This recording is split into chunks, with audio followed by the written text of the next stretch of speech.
විදිහට try කරමු. මාළු හදන විදිහට මාළුවෙක් fry කරන්න මුලින්ම අපි ඔන්න අලුත් මාළුවෙක් අරගෙන ආවා. ඊට පස්සේ wash කරලා මෙන්න මේ විදිහට cut කරගන්න ඕනේ. අන්න ඔය විදිහට.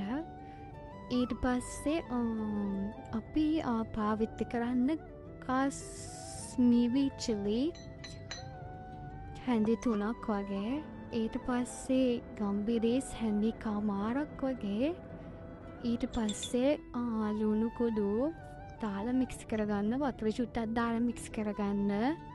ඊට පස්සේ සුදු ලුණු ගෙඩියක් චුටි කෑලි වලට කපාගෙන ඒකත් අර මිරිස් එකට දාලා අනලා හොඳට මිරිස් අත ගන්න.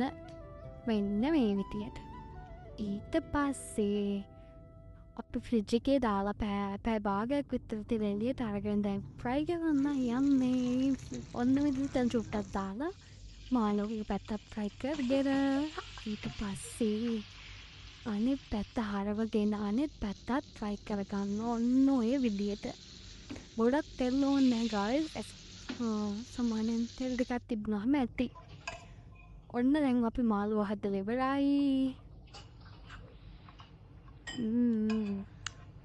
දැන් රසම් බලන වෙලාව හොඳට තැම්බිලා තියෙන්නේ guys. පට්ට රස